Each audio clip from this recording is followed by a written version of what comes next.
They thought she was finished, just another prisoner of war, weak and beaten. But 3 days later, Captain Aria Falcon Marquez was flying their own helicopter, hunting the same guards who once laughed at her capture. Soldier, report in where you're watching from, drop it in the comments below. And if you stand with stories of courage under fire, hit subscribe. Fall in, more missions await. At 32, with dark hair braided in regulation style, and eyes that had stared down the deadliest skies on Earth, she wasn't a woman to underestimate. She had logged over 1,400 combat flight hours across more than 520 sorties in the Army's most feared machine, the AH-64 Apache. To her captors, though, she was nothing but leverage, another downed pilot to interrogate, squeeze for intel, and trade away when the time was right. They had no idea the war wasn't over. For her, it was just beginning. Aria's journey as one of America's top helicopter pilots began in the swamps of Louisiana, where her father, a retired Army aviator, drilled into her that combat wasn't just about flying. It was about thinking in 3 dimensions, mastering the split-second decisions that meant life or death for soldiers on the ground. In advanced training, she became the cadet instructors couldn't forget, the one who solved impossible scenarios under crushing pressure, who saw opportunities where others froze. Her call sign, Falcon, wasn't given lightly. On her 3rd deployment to the Kargan Highlands, she flew solo into a fortified compound holding American prisoners. Using terrain masking at treetop level, she tore defenses apart with Hellfires and 30mm cannon fire. Survivors swore her Apache moved like a hunting bird, striking without warning, vanishing before they could react. That day, she saved 6 lives and earned the name she carried with pride. In 9 years, she flew hundreds of missions: close air support, tactical transport, precision strikes. Every sortie refined her into something more than a pilot, a tactician in the air. Her engineering background gave her an edge, where most aviators trusted instinct. She understood the Apache's heart engines, rotors, systems that could be pushed if you knew exactly where the line was. That knowledge kept her alive in skies where missiles prowled and enemy fighters waited to kill. She hadn't lost an aircraft until the day she finally did. On what should have been a routine reconnaissance, the trap was waiting. The enemy had studied American tactics, moved in new air defenses, prepared for her exact approach. As her Apache skimmed the ridgeline, the first launch warning screamed, then another, then 3 more. Flares lit the sky, but the storm was too heavy. A warhead smashed into the main rotor system, tearing the Apache sideways. Lieutenant Daniel Rook Herrera, her co-pilot, shouted one last warning before another blast ripped through the fuselage. Shrapnel tore into her side. Herrera was gone. The cockpit alarms became a death song, but Aria's hands stayed steady. She dropped collective, forced the helicopter into auto-rotation, fighting the bucking machine for every second of air. Through smoke, fire, and ground fire hammering up from below, she brought 8 tons of dying steel into a controlled crash. The wreck skidded into a clearing, rotors shredding against the trees, silence broken by enemy boots surrounding her, bleeding, alone, her weapon torn away. She looked up into the cold eyes of Colonel Viktor Dragunov's soldiers. The guards laughed. Just another captured pilot. They couldn't have been more wrong. They didn't see a warrior. They saw a bargaining chip. But while her body was chained inside the Black Spire complex, Captain Aria Falcon, Marquez's mind was already mapping every way out. The clearing where her Apache had died was swarming with enemy boots. Blood streaked her flight suit. Her survival pistol ripped from her hands, mud dragged across her knees. They shackled her wrists and laughed, not realizing they just captured the most dangerous kind of prisoner, a helicopter pilot who never stopped calculating. Behind razor wire and floodlights waited Colonel Viktor Dragunov, architect of Black Spire, at 45. With more than 15 years running prisons and interrogations for aircrew captives from NATO, the U.S., and Allied forces, he had reduced pilots and commandos to trembling shadows. He studied Aria with a predator's calm. Another downed aviator. She'll give us codes, procedures, secrets. Then she'll be traded like the pawn she is. His reputation was built on precision torture, not just physical, but psychological. He dissected seer doctrine, memorized aircrew profiles, exploited every documented weakness, schematics, countermeasures, base routines. To him, Marquez was a vault ready to be cracked. Black Spire was buried in mountain forest, a fortress engineered to repel outside rescue. Early warning sensors on the ridges, bunkers under the trees, comms wired into every slope. To Dragunov, it was impenetrable. Aria saw what he missed. Fortresses are built to stop attacks from outside, not sabotage from within. For nearly 2 weeks, interrogations came fast and relentless. Apache systems, countermeasure sequences, forward base protocols. Her reply never changed. Name, rank, serial. Dragunov sneered. But she wasn't wasting time. Each corridor, each spotlight sweep, each barked order fed the map in her head. Unlike prisoners who slumped in despair, Aria's eyes never stopped tracking. Guard rotations, radio chatter, the distant whine of Mi-24 Hind patrols. Her engineering mind turned noise into diagrams, radar arcs, power grid loops, antenna relays. From a narrow window, she marked the Hinds' refueling lazy patterns. Predictable routines. Crews trusted their fortress. None imagined a captured Apache pilot was dismantling their defenses from memory. By the second week of captivity, whispers stirred the cell block. Sergeant Mason Bear O'Connor and a group of American Special Forces were planning a breakout at the next guard rotation. Most would flee into the forest. Aria's eyes sharpened. Running from helicopters was suicide, unless you stole one. The other prisoners dreamed of running.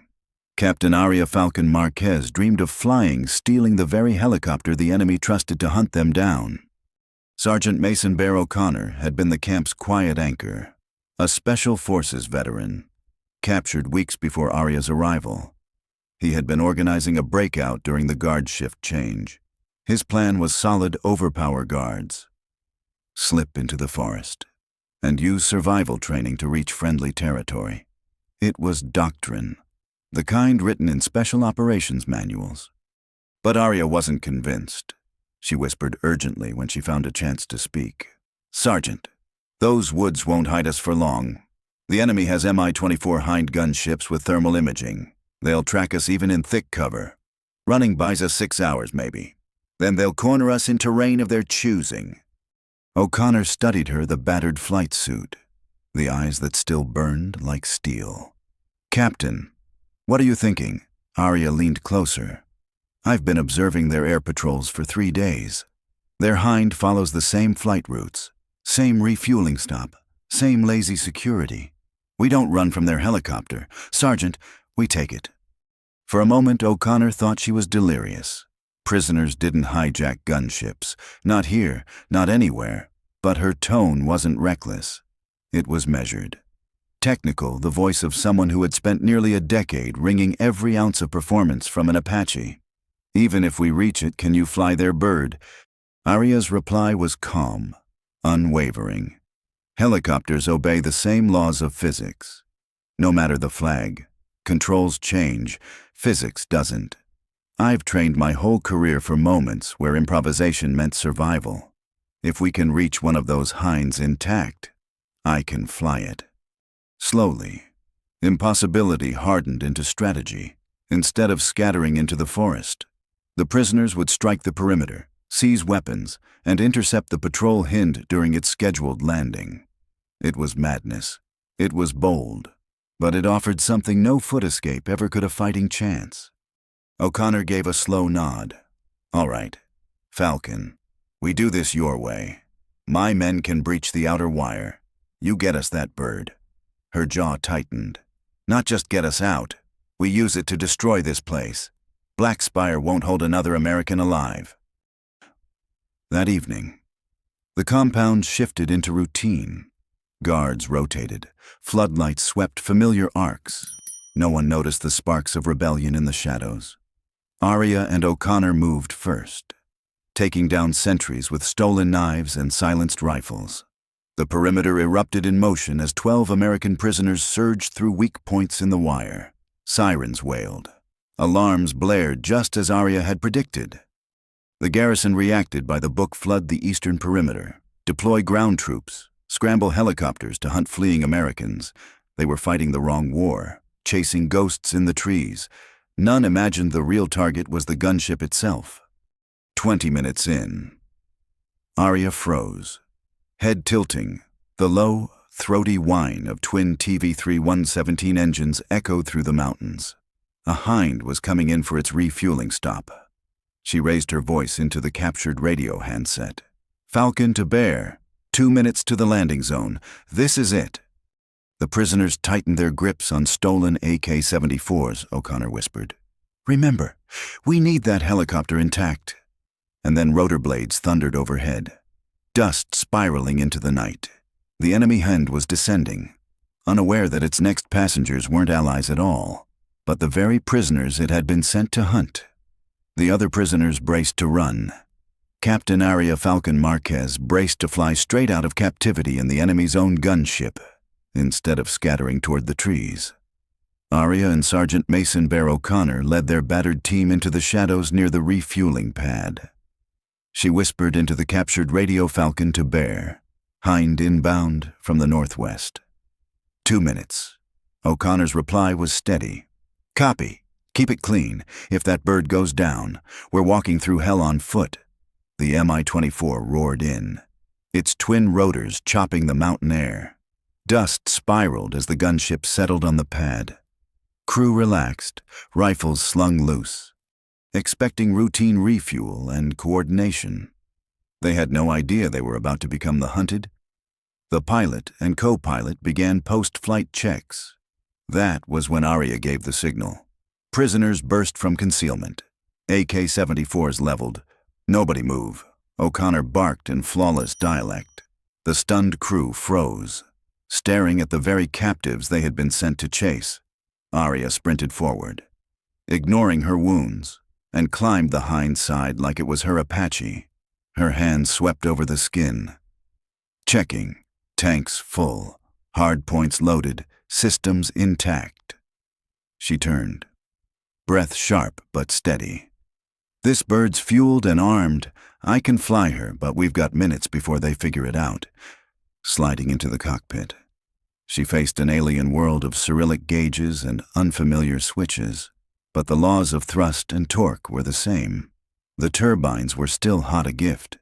She hit the APU, primed fuel, and the engine spooled faster than usual, coughing back to life. Prisoners crammed into the bay, clutching stolen rifles as the rotors began their deadly spin. On the radio, O'Connor's voice came grim. "Falcon, ground units mobilizing, more air support en route. They don't know yet we're in their Hind." Her jaw clenched. "Good, let's keep it that way." With a violent roar, the helicopter lifted, skimming low, hugging terrain to dodge radar, but escape wasn't enough. Aria's eyes were fire. "Bear, we're not just leaving. We're making sure Black Spire never cages another American." O'Connor met her look, then gave a single nod. The Hind banked and dove back toward the prison. Guards froze as their own war machine screamed in low, rockets incinerated guard towers. The 30mm cannon tore apart radar arrays and comms nodes. Every shot was surgical. Aria spared the cell blocks, turning Black Spire's fortress into a burning shell without killing the men still trapped inside. Enemy radios crackled with disbelief. Impossible. Our own helicopter, attacking us. Aria keyed her mic, voice calm and cutting across their frequency. "Colonel Dragunov, this is Captain Aria Marquez, United States Army. You captured a helicopter pilot. Now you'll learn why that was a mistake. For 10 blistering minutes, Black Spire burned under the fury of its own Hind. Then Aria turned west, mountains rising like jagged teeth ahead. Enemy aircraft scrambled to intercept, closing fast, low on time, heavy with prisoners. Flying an enemy bird through hostile skies, her fight was far from over. The prison lay in ruins, but survival was far from certain. Captain Aria Falcon Marquez now faced her hardest flight, carrying 9 rescued prisoners home in enemy skies, inside enemy steel. 3 others had fallen in the breakout, names she would never forget. Static hissed as she keyed the radio, her voice steady despite the chaos behind her. "This is Captain Aria Marquez, United States Army. Flying captured Hind helicopter with 9 American prisoners on board. Request immediate clearance and safe passage to the nearest friendly base." On the other end came silence, then stunned disbelief. "Captain, confirm. You are flying an enemy aircraft with rescued prisoners." Her reply was firm. "Confirmed. Black Spire Prison no longer exists. All surviving Americans accounted for. En route to Raven Rock Forward Base." There was no manual for what she had done. Yet the truth was undeniable. A downed pilot had not only escaped, but turned the enemy's gunship into a weapon of liberation. Within hours, the story spread across every command post, whispered with equal parts disbelief and pride. 6 months later, the mission was etched into Army history, promoted to Major and awarded the Distinguished Service Cross. Marquez became a living testament to what battlefield innovation meant when doctrine collapsed. Her strike on Black Spire wasn't just survival, it rewrote the enemy's calculus. From then on, capturing an American aviator was no longer a prize. It was a risk that could burn their own strongholds to the ground. But medals mattered less than the lesson. At Raven Rock, she began training young aviators in SEER survival, evasion, resistance, escape. Her mantra was simple: any aircraft, no matter its markings, can be turned against the enemy in the right hands. The gravest mistake was underestimating a pilot who refused to break. And so the question lingers: have you ever been underestimated, treated as powerless? While inside you carried strength, no one imagined that was Dragunov's fatal miscalculation. He thought he had captured a pawn. What he held was a queen, and queens changed the board. The guards who mocked her, who sneered that she was just another prisoner, discovered too late some captives are far more dangerous in chains than in freedom. Because chains can be broken, and sometimes those very chains become the weapons that bring an empire to its knees.